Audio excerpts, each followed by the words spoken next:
Thank you very much. It is a great honor and a privilege to be addressing you today.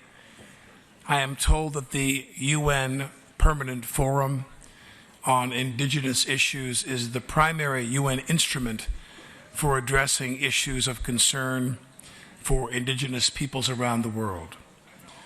In terms of my own advocacy, there is nowhere else I would rather be right now, and I am humbled to have a chance to tell you a little bit about my own commitment to your agenda.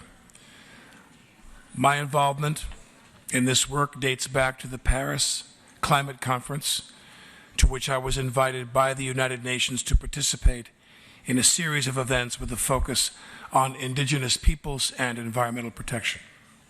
This was new for me and offered me a real education.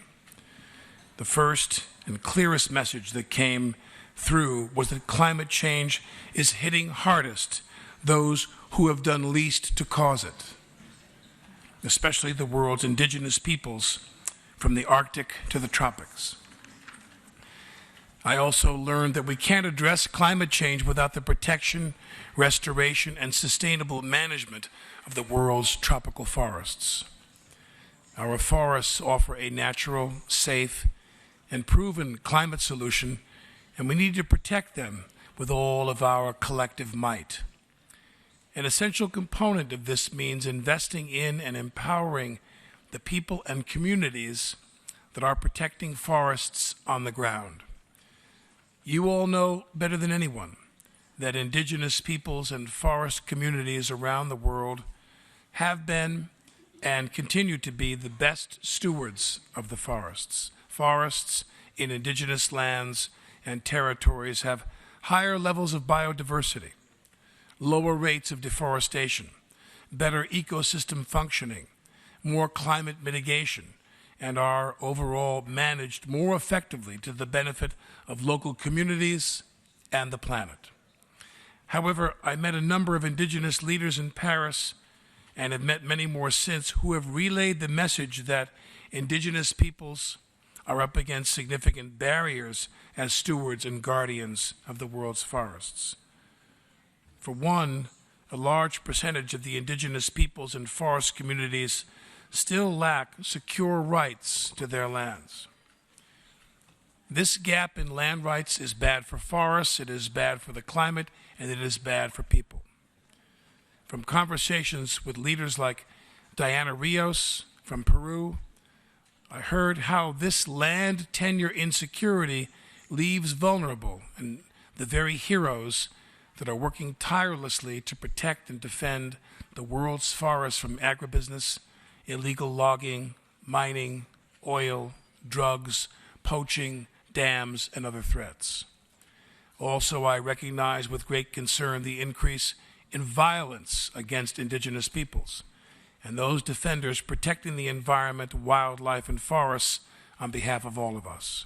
This dangerous trend of intimidation, persecution, and violence against Indigenous peoples and the environmental defenders must stop. So in my advocacy on these issues, I have focused on one key message. If you are serious about fighting climate change, get serious about empowering the people who are protecting the world's forests. It is that simple. The world owes Indigenous peoples and forest communities everywhere an enormous debt of gratitude for generations of leadership protecting forests and our planet. I understand that the theme of this year's forum is traditional knowledge. For me, this is critical. If we hope to navigate the range of modern environmental challenges facing the planet, including the deforestation crisis, we must look to the wisdom and knowledge of Indigenous cultures. Your leadership, your vision, and your knowledge are needed above all others. My primary interest in being here today is to convey my deepest respect, appreciation, and thanks to each and every one of you for your leadership, commitment, and courage in tackling issues that are of the greatest importance to our planet. My thanks to Chandra Roy and the members and Secretariat of the Permanent Forum for the opportunity to address you, and to UN Environment for facilitating my participation. In that context, we are having a side event organized by UN Environment's Interfaith Rainforest Initiative and Environmental Rights Initiative in this room that starts at 6:30, entitled Forest Defenders, New Threats and New Responses, and you are all invited to stay. My thanks again to all of you for the vitally important work that you are doing. I wish you every success in your deliberations and discussions in the days ahead, and thank you.